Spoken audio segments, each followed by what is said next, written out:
Garam is furious with Mirani, demanding to know what he did to Sonia as he grabs his robes. Mirani retorts, asking Garam what he would do in his place. Both of them turn to Sonia, who watches them while hiccuping. She appears disgusted with the two, prompting Garam to inquire what Mirani had asked her to eat to make her look like that. He told Sonia not to make any excuses for Mirani while shoving her to the side. Mirani explained that they were just having dinner together, and that they would be having fun while eating if Garam hadn't barged in like a barbarian. That made Garam angry at him, but then Sonia pulled Mirani's robe, and he carried her, hugging her. They looked like father and daughter here. He even patted her back, which shocked Sonia even more. Garam argued with Mirani, asking him who gave him the right to hold Sonia in his arms. He insisted that Sonia would be brought down with flames around him. The two continued to bicker, each one getting more annoyed with the other.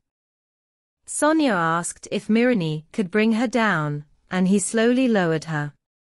She expressed her thanks for the delicious dinner with a bow and informed the two that she would be leaving already.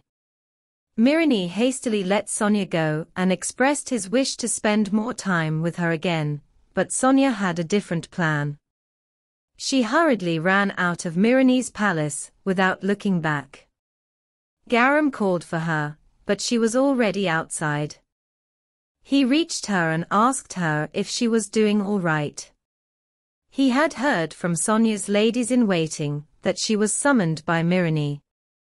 He kept asking her if she was feeling all right, and if there was anything strange happening to her.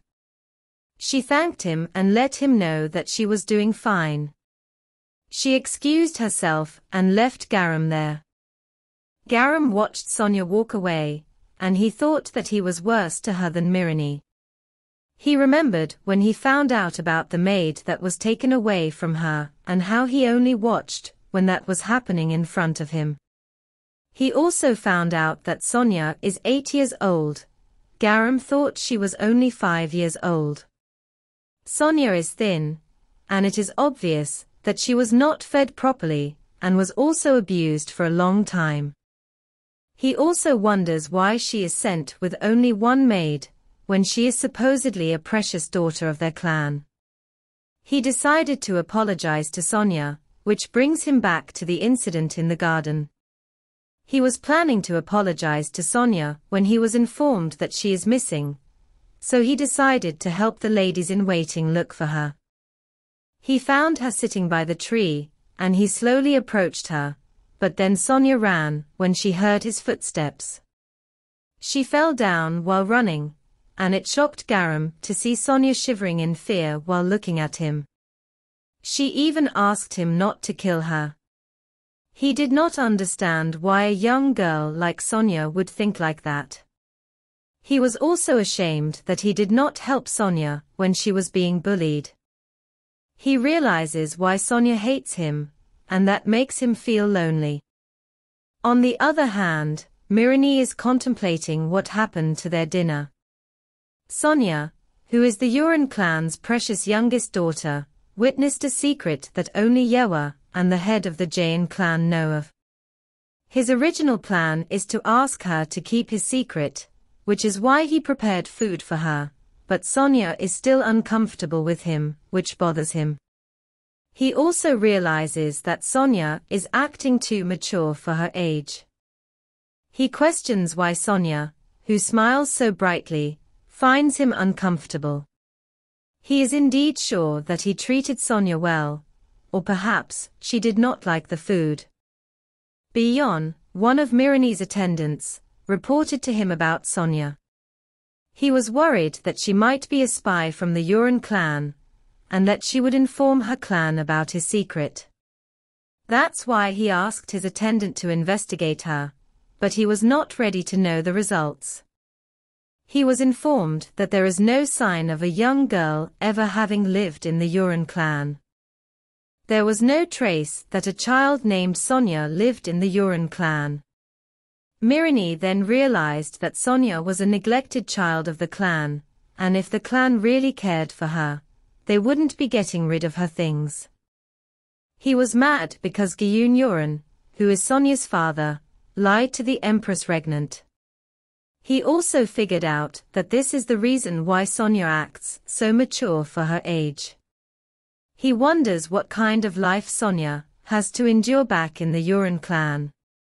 Meanwhile, Sonia shivers from the cold as she makes her way back to her palace. She wonders why Mirani let her walk alone in the cold of the night. Upon reaching the door, she knocks, but there's no answer, only silence. Knocking again, she's surprised when the door suddenly swings open, and Hisa jumps out followed by her other ladies-in-waiting.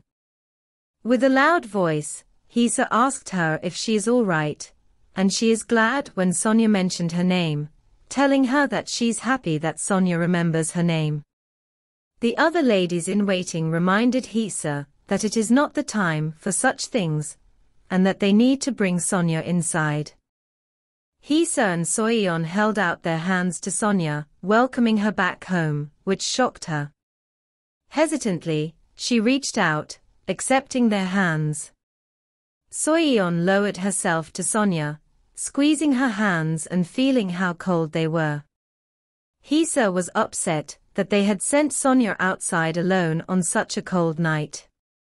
Soyeon reprimanded her, and they decided to go inside right away. With all her ladies-in-waiting, they entered the room. Sonia realized that now that she is with them, she feels relieved for some reason. In the middle of the night, Sonia suddenly fell ill with a high fever. She felt a sudden chill and a headache. Wanting to check if the heating stove that Hisa left in her room was still working, she slowly got out of her bed, but stumbled to the floor. Trying to stand up, she realized it would be dangerous to approach the heating stove when she couldn't even stand. Slowly, she climbed back into her bed and curled up under the sheets. She suddenly remembered her mother from her previous life. Her mother used to take care of her whenever she was feeling unwell, wiping her forehead. She also recalled how her mother would miss work, just to look after her, which sometimes made her wish she would get sick longer. But everything has changed now, and she knows that there's no use in remembering the old times.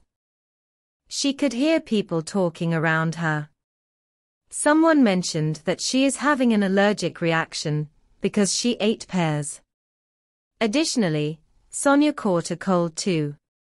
Her throat is swollen from her allergy, and she is blaming Mirani, swearing that she is going to make a stew out of him someday.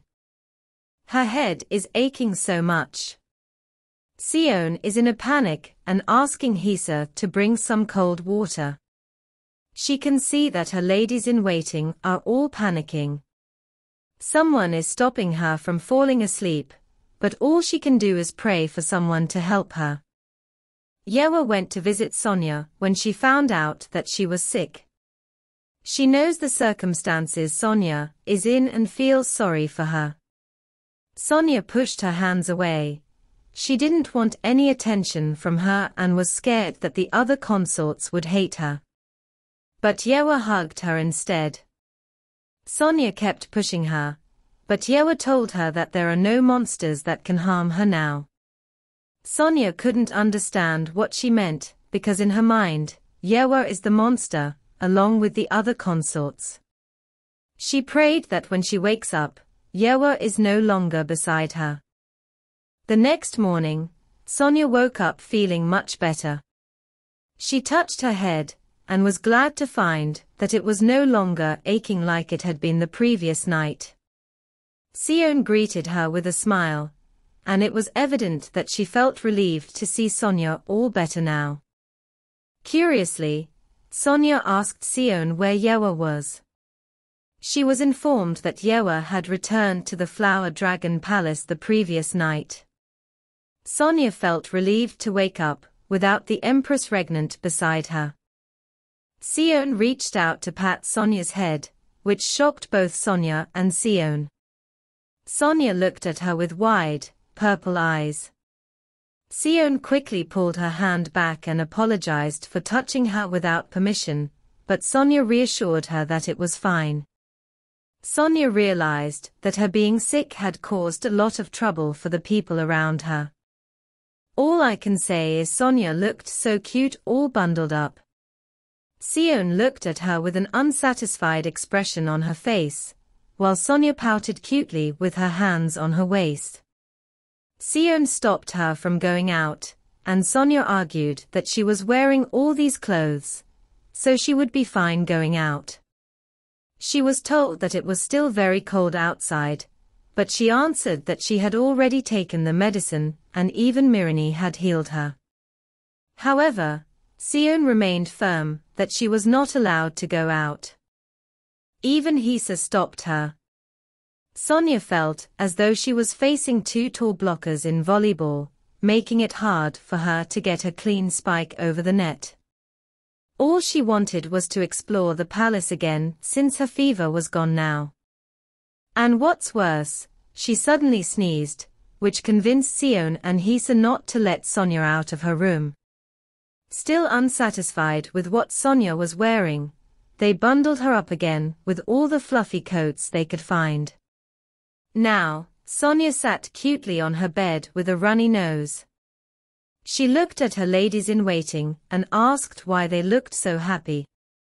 Sonia contemplated what to do now, feeling restless with nothing to occupy her time. She began removing the layers of fluffy clothes that Sion and Hisa had piled on her. Eventually, she lay down on her bed, staring at the ceiling. Hisa asked if she was bored and suggested that she take a look at the presents that had been sent to her. She questioned the origin of the presents, assuming they must be from the Uran clan, as they were the usual senders of gifts. Sonia told Hisa to just throw them away, but Sion informed her that the gifts were actually from Yewa, Mirini, and Garam. This revelation bothered her even more, and she wondered why they were sending her gifts. She asked them where the gifts were, and she was informed that since she couldn't leave the room, Sion had them brought to her. Sion warned Sonia not to be surprised, but Sonia doubted she would be. She wondered why Sion would say that. Stacks and stacks of gifts were sent to Sonia, which shocked her. Sion explained that the gifts were from other consorts and the Empress Regnant, just as she had mentioned before. All the sparkle and glitter made Sonia's eyes pop, and she looked adorable with them. Garam sent a gold bird statue, and Sonia wondered why he had chosen that gift for her. She thought it seemed bigger than herself. Sonia was determined not to open the gifts. Tears welled in her eyes as she wondered how many people were needed just to transfer the gifts, and she felt sorry for them. Hisa reached for a box and happily showed it to Sonia, urging her to start opening it. Sonia asked what it was, but instead of an explanation, she was given a marble key. It was from Yewa, and she thought it was too extravagant just by looking at the key. Upon opening it, she found a beautiful pair of shoes in pink silk from the Rhino province, a high-quality silk typically reserved for the Empress Regnant. She asked her ladies-in-waiting if it was okay for her to wear something as precious as the shoes. They answered yes right away, because it was a gift given to her. Sion also added that Yewa must be very fond of her. Sonia realized now that Yewa's eyes were on her, and she hoped that she had only been dreaming of Yewa visiting her when she was sick. All she could do was sigh. Hisa urged her to try wearing the shoes, but she refused, telling them that she would save them for later since they were a gift from Yewa. She wanted to wear them for a special occasion instead. Poor Hisa, she was rejected. Another gift caught Sonia's attention, a scary-looking monkey with symbols. It was from Yewa, and was a toy from the West. Sonia didn't care that it was rare, All she thought was that it looked scary and freaky. Sonia started to wonder where they found such ridiculous gifts, and whether she could burn them all or if they were even recyclable. Sonia noticed a pink box, with a ribbon on top and a rose drawn on it. When they opened it, it revealed a rocking chair, which Sion mentioned was from the West. Sonia was immediately interested in it, recalling that she had rarely seen a rocking chair even in her past life. She sat down on it and was surprised to find herself enjoying the gentle motion. Hisa remarked that Sonia was enjoying the rocking chair more than they had expected. As Sonia sat in the chair, she slowly drifted off to dreamland, and her two ladies-in-waiting watched her with fondness. They tucked her into the chair with her comforter, wishing her a good sleep and hoping she would enjoy opening her gifts. It's early morning, and Sonia has a visitor. It's Garam. He is worried about her from last night, which is why he went to visit her. Interestingly, Sonia is thinking that he needs to take a cold shower, because he is all red. Garam opened the window, which made her sneeze, and then he slammed it back shut in panic, causing the vase to fall and shatter. Garam and Sonia looked at each other. Garam was devastated, because he was in full panic. He asked if Sonia liked the vase that he accidentally broke, and she said yes. He said he would get her a new one, a better one, but Sonia said it was fine. However, just like a cute puppy, Garam looked sad.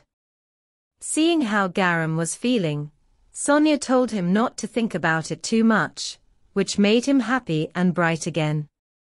She realized that indeed, he was like a big puppy. He mentioned that he had sent Sonia porcelains, a mother-of-pearl cabinet, and dice made of gold. Additionally, there were puzzles made with various crystals and a rattle drum made of silk and jade.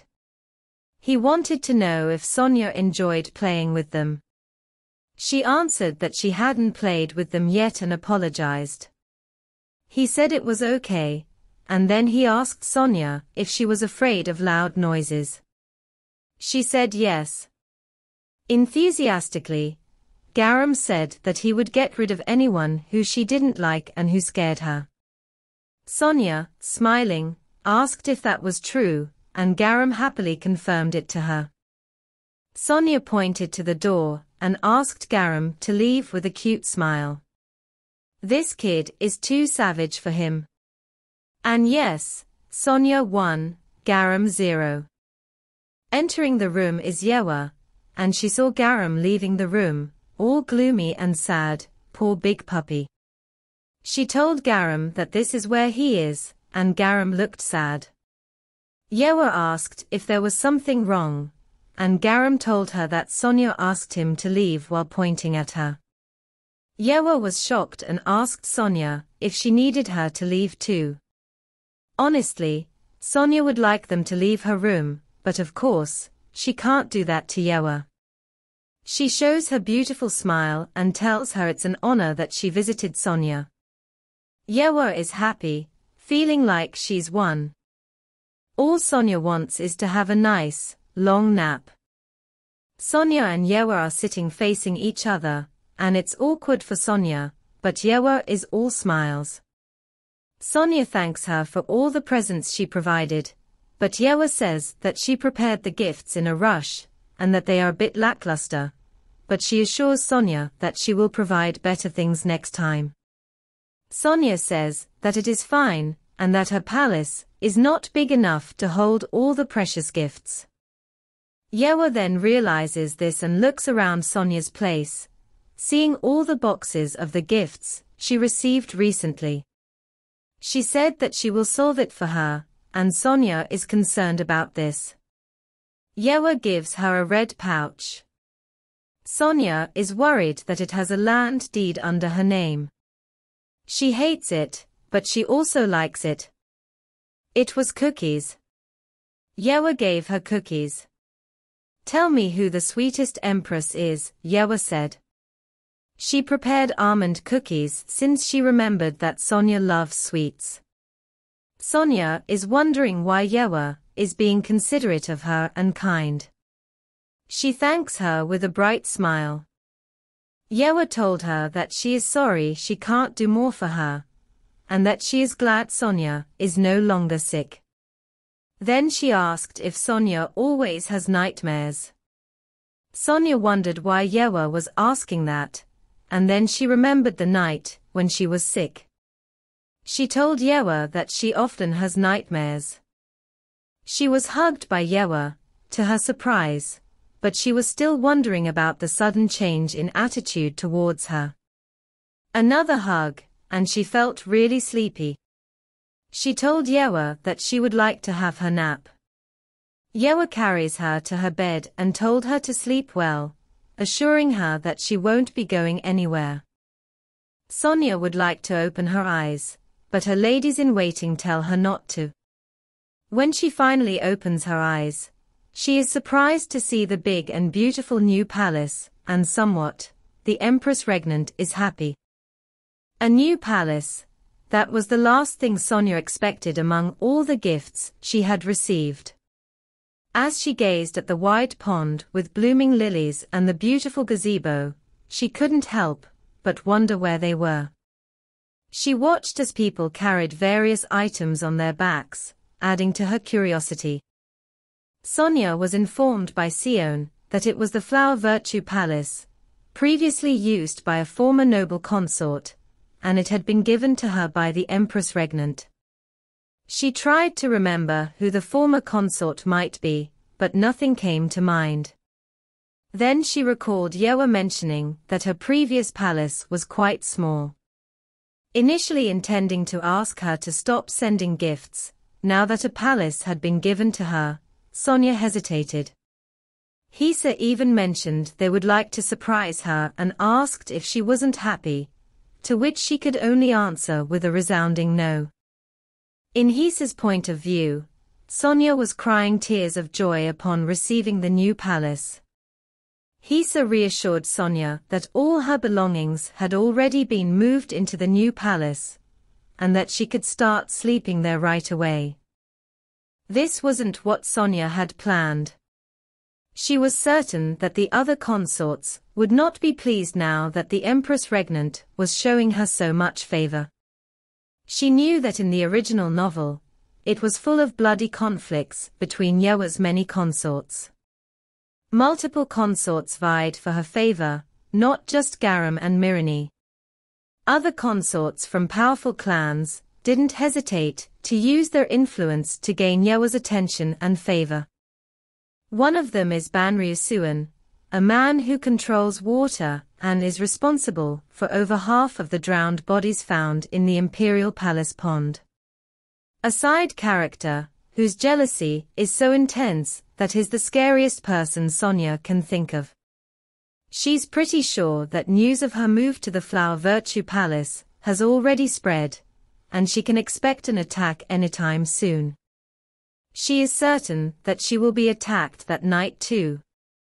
She looked around, searching for someone who could protect her, someone other than the Empress Regnant, and she saw Sion. Sonia realized that Sion was in charge of the palace maids, and the Empress Regnant trusted her so much that she could rely on her for protection. Sion knelt in front of Sonia, asking if there was anything she would like to ask. Sonia hesitantly requested if she could sleep with her tonight, using her cuteness with a hint of shyness. Sion looked at her questioningly, and Sonia explained that she was scared of sleeping in the empty Flower Virtue Palace, and often got nightmares. Sion told her that having a servant sleep in the same room as her was improper. Sonia acted cute again, and asked if it was really not possible. In the end, Sion couldn't resist her cuteness, and agreed to sleep in the room with her.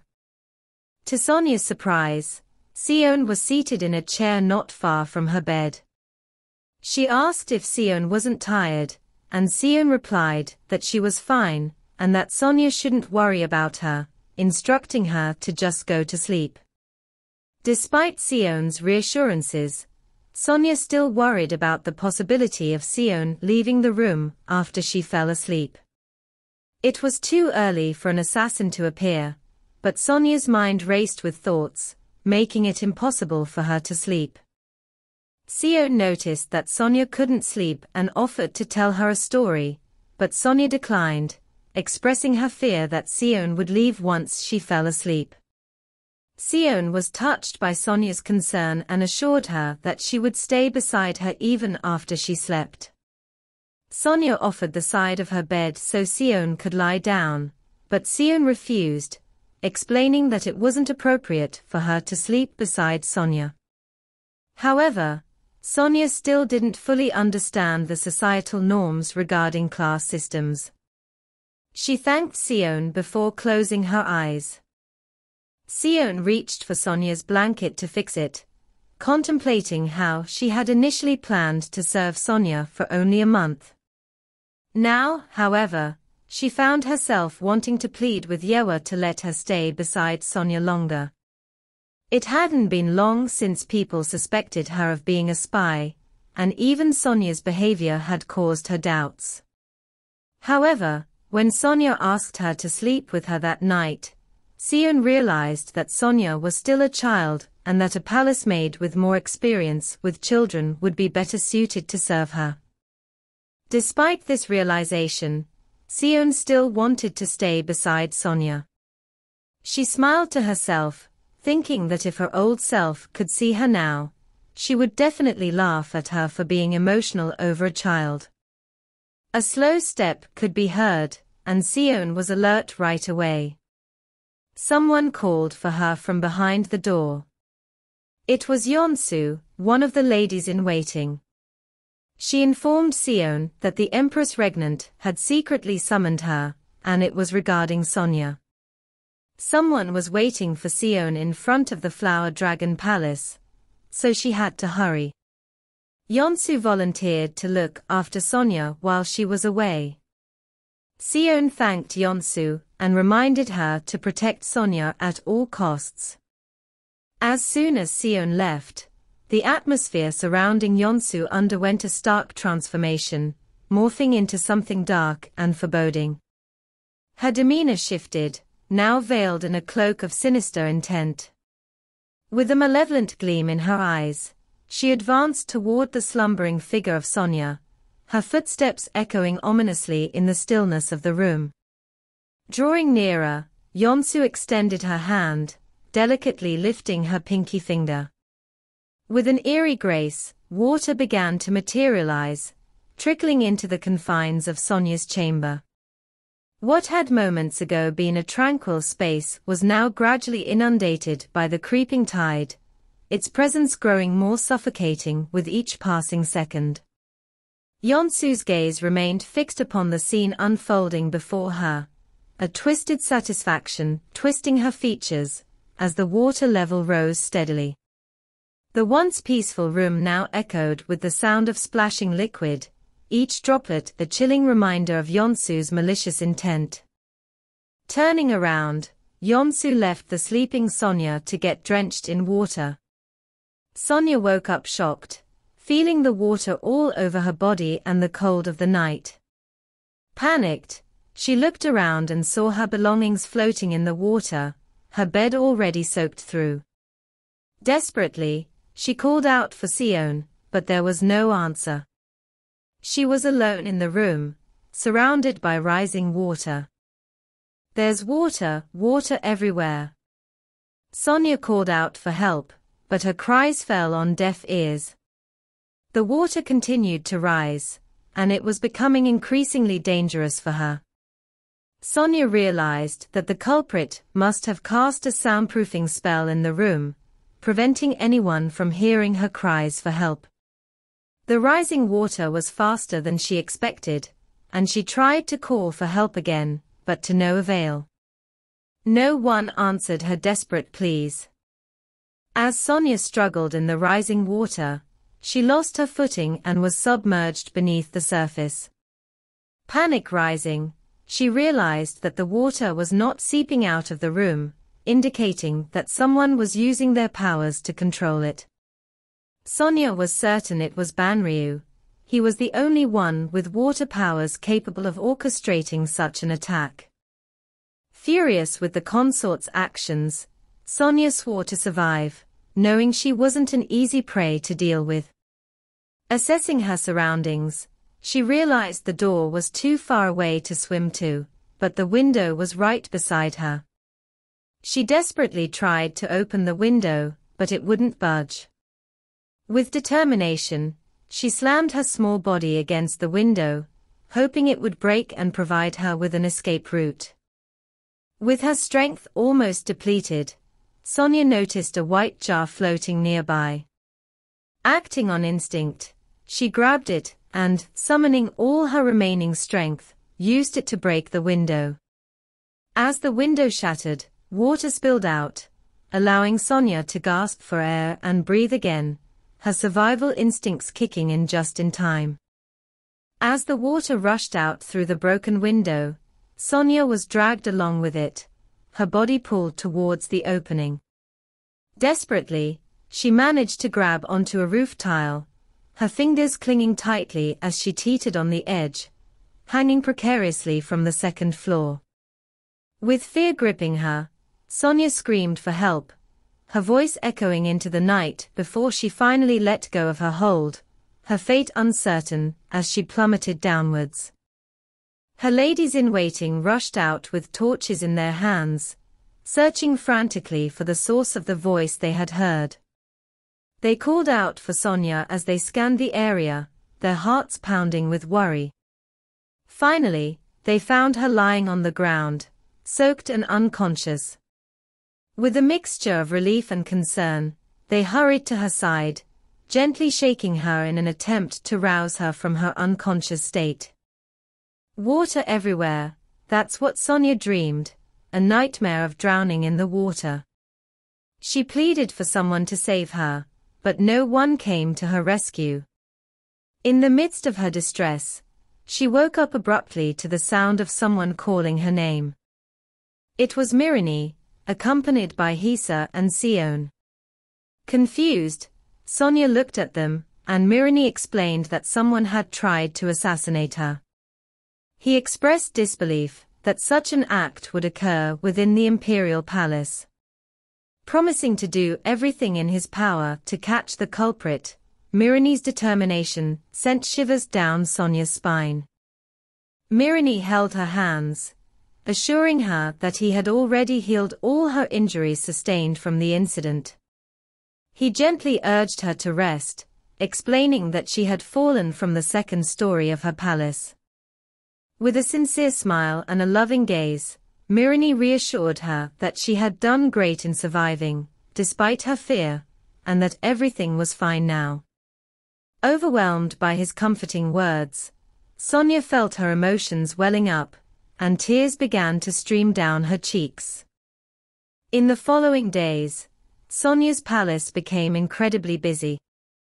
More guards were deployed to increase security. Yonsu, the maid who had attempted to assassinate her, was arrested. Sion faced almost being exiled, because she had been tricked by Yonsu, but Sonia intervened and requested that Sion be allowed to stay by her side. The consort who was the mastermind behind the assassination attempt, Banryu, faced the ultimate consequence: he was executed. Despite belonging to a powerful clan, typically allowing for leniency in such situations, Yewa showed no mercy this time. Attempting to assassinate someone within the imperial palace was seen as a direct challenge to the authority of the Empress Regnant. As a result, Banryu was charged with treason and swiftly executed. Sonia felt a sense of relief knowing that the conspirator had received the punishment he deserved. With his execution, she felt reassured that justice had been served and that she could continue to navigate the palace with confidence, knowing she would survive no matter what challenges arose. Happy days were on the horizon, as Sonia no longer needed to worry about assassination attempts. She could now happily enjoy her tea and sweet cookies, savoring each bite as if they were sweeter than ever before, knowing that peace had returned to her palace. Sion entered the room with someone she wanted to introduce to Sonia, a young boy with grey hair and blue eyes. Sion informed Sonia that from then on, the boy would be serving her. Sonia was informed that the boy in front of her would be her shadow, and would never leave her side. In short, he would be her bodyguard. Sion explained that she was sure this was the first time Sonia had heard about shadows. She pondered whether this concept was in the original novel since she didn't remember it. Sion added that shadows were guards directly controlled by Yewa, but were not ordinary guards. They were a secret squad that fulfilled any order from their master, whether it was assassination or running errands. The boy standing in front of Sonia was one of the shadows, and his skills rivaled those of an adult. Sonia wondered if Hisa was also familiar with the shadows, considering Sion's past service to the Empress Regnant, which gave her extensive knowledge about them. Sonia realized that she had hit the jackpot. Knowing that the shadows were a secret squad of the Empress Regnant, she was certain that the other consorts were not familiar with them. She felt a sense of satisfaction that the Empress Regnant had finally done something useful, and she entertained the idea of giving her a kiss someday, though not anytime soon. Sonia was informed by Sion that she had been given a shadow, because she had been in so much danger lately. Sion instructed her to bring the boy wherever she went. Curiously, Sonia asked for the boy's name, which seemed to make him flinch, as if he was shocked by the question. He bowed before her, and that was all. Sion explained that the boy couldn't speak due to certain circumstances, but they would still be able to communicate through writing and hand gestures. She assured Sonia that he would eventually speak once he had adjusted. Sonia replied that it was fine, and that Sion and the boy didn't need to act apologetically. The boy's name is Dawn, Sion revealed. Sonia found the name beautiful, but realized it might not be his real name due to the circumstances. When she called his name, Dawn suddenly knelt down, but Sonia quickly told him he didn't need to and asked him to rise. With a warm smile, she introduced herself to Dawn and invited him to sit with her. Dawn slowly approached and sat in front of her, and Sonia couldn't help but think of him as being like a puppy. She offered him some of her cookie sweets, and he nodded in acceptance, which made Sonia happy. Despite being a shadow, he was still just a kid. Meanwhile, Hisa and Sion watched the two with happiness, glad to see that Sonia liked Dawn. After a few twists and turns in her bed, sleep still eluded Sonia. Feeling restless, she realized she needed to calm down despite having a new palace and a bodyguard now. Unable to find solace, she got up and opened the windows for some fresh air. Suddenly, a stone was thrown, and she spotted Dawn below. Wondering why he was still awake, she called out to him. Dawn waved at her cutely in response. Concerned that he would catch a cold if he stayed out for too long, Sonia asked him to come up to her room. Dawn smiled at her, and in Sonia's eyes, he looked even cuter. As she moved to open the door for him, he surprised her by climbing up to her window instead. Sonia couldn't help but notice his eyes, now shining like bright night jewels, their color a striking blue. Worried about his safety, she urged him to come inside the room, cautioning him about the potential danger and the risk of getting hurt. Dawn whispered his apology, and Sonia, feeling happy, asked him if he was already adjusting to her. However, Dawn suddenly knelt down, expressing that she was a dignified being above him, and he could never feel comfortable around her. Sonia reached out to him, helping him to stand, and expressed her happiness at hearing him speak. Sonia then asked Dawn what he was doing outside in the middle of the night, but he did not answer immediately. Instead, he reminded her that she had asked for his name earlier that day. Confirming that Dawn was not his real name, but one given to him when he joined the Shadows, Sonia asked once more if she could know his true name. He answered yes, and Sonia felt a surge of happiness, knowing that he was eager to share it with her. His name is Gowan. Sonia told him that his name was pretty, and it could mean lonely cloud or excellence. She felt happy knowing his name, and it seemed that Gowan was happy to share it with her too. Sonia also realized that for some reason, she could feel that she could trust him and wanted to keep him beside her.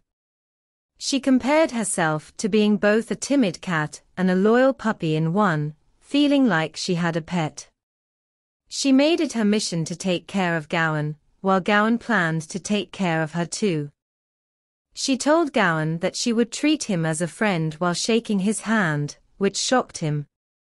Then, she asked Gowan if he was feeling sleepy, and he answered, "Not yet," with confusion written all over his face, likely because Sonia had touched him. Without a care in the world, Sonia asked him to play with her, and she began looking for the toys that had been gifted to her. Sonia was busy rummaging through her things, searching for the toys, while Gowan watched her attentively. He glanced at his hand, seemingly lost in thought. Finally, he resolved that Sonia, the grass consort, was now his master. Thanks for watching. If you enjoyed this video, don't forget to hit the like button and subscribe to our channel for more content like this. Also, make sure to turn on notifications so you don't miss out on our next upload. Stay tuned for the next part, and until then, take care and happy viewing.